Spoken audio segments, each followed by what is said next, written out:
Thomas Jefferson was known as a man of action and a man of the people. He was a revolutionary. One of his most famous quotes that is often quoted today is, technical difficulties. Okay, thank you. One of his most famous quotes that is often widely quoted today is, "From time to time, the tree of liberty must be watered with the blood of patriots and tyrants alike."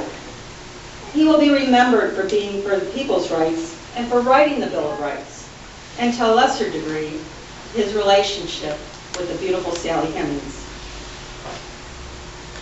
As an overview, tonight's presentation will give a summary on the historical background of Thomas Jefferson and hopefully give you a little bit more insight into the relationship that he had with Sally Hemings. Talking about the historical background.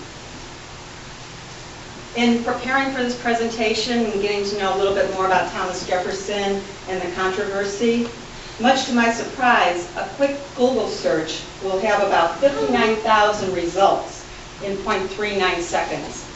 So even in 2015, this is still a topic that people are very interested in. The overview and presentation tonight has been created through an in-depth search of commentary to give you an accurate overview of the story of Thomas Jefferson and Sally Hemings. Thomas Jefferson was born on April 13, 1743 in Shadwell, Virginia. He was a draftsman of the U.S. Declaration of Independence. The names Jefferson, John Adams, Benjamin Franklin, Roger Sherman, and Robert Livingston. These gentlemen were brought together to draft a Declaration of Independence. The committee then chose Jefferson to author the Declaration's first draft, selecting him for what John Adams called his happy talent for composition and singular felicity of expression. Quite a resounding endorsement for Jefferson. Over the next 17 days, Jefferson drafted one of the most beautiful and most powerful testaments to liberty and equality in world history. Thomas Jefferson was spurred back into public life after private tragedy, the death of his beloved wife, Martha Jefferson, on September 6, 1782, at the age of only 34. On her deathbed, Martha said to Thomas Jefferson, "Please don't ever remarry." After months of mourning in June 1783, Jefferson returned to Philadelphia to lead the Virginia delegation to the Confederation Congress. In 1787, at the age of 44, he was appointed the United States Minister to France. And this is important because Sally Hemings, at the age of 14, was accompanying Jefferson's youngest daughter, Mary, who was known as Polly, to London, and then on to be with her father in Paris. In those days, Sally was a slave, and slaves usually accompanied the children they took care of when they traveled. And Jefferson, the widowed Jefferson, was of course the United States Minister to France, and he was in France at that time. Yes, I know you're probably doing the math in your head, and you're finding out that there was a 30-year difference between Thomas Jefferson and Sally. But historical accounts state that he was active, he was handsome, and he was very dynamic. And so that was it began. a great presentation, by the way. Really enjoyed that. I'm not going to go on too long about Thomas and Sally. That was a very comprehensive overview of what I had researched in order to do the book. I knew in order to do the painting, I had very little knowledge of Jefferson beyond the patriotic icon that most of us visualize when we think of him. And I found him to be a genuinely warm, affectionate human being. And I found that he and Sally shared so many qualities with each other that it was certainly understandable why they were together.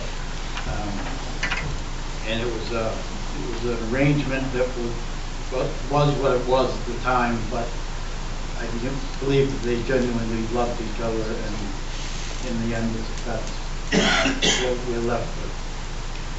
And that's really all I have to say about that. I did the best job I could with the painting. I really felt what I was painting was what I felt after having researched it.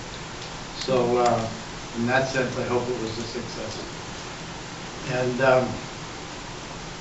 I had a really interesting sort of odyssey during the process of researching that work. It was totally unexpected. It came out of seemingly left field, and all of a sudden I found myself up to my eyeballs in it. I loved it.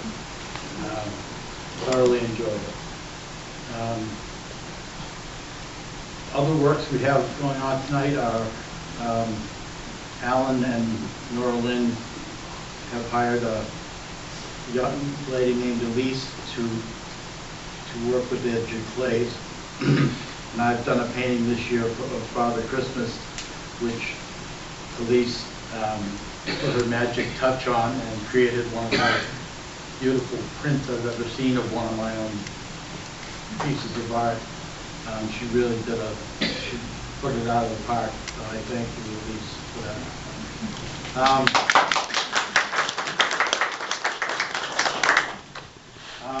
I'm involved with judging children's art tomorrow, and this is a job that I, as Norlin mentioned, I loathe. But because there's just too much good art out there. It's overwhelming to see it all at once and have to pick and choose between them. It's really rough duty. The one thing that I noticed, I did take a tour around and see everything at this point, is what I learned this when I was going to public schools with my books and doing art demonstrations with kids. I learned that kids have a quality that we lack as adults, and that is they are absolutely fearless. I mean, there are exceptions to the rule, but when it comes to artwork or creating something from nothing, they're just amazing. They just presume that they can do it. And I'm always taken aback by the level of spontaneity and confidence that they show in their own ability.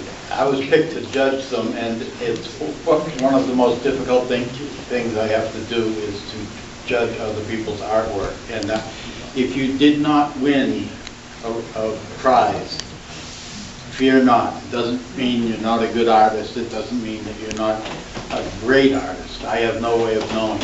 I don't even look at the drawings from a what would I say, analytical standpoint. I look at them more for the soul that was in them and the real heart that went into the drawings. And I tried to judge them that way.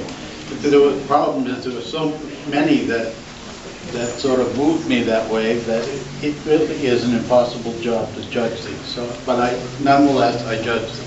So do not feel you should stop your art career because you didn't win a prize today. Draw every day. Even if you can only draw for 10 minutes, draw every day. That's my one and only drawing lesson. Just take that one with you. Just don't forget it. Okay.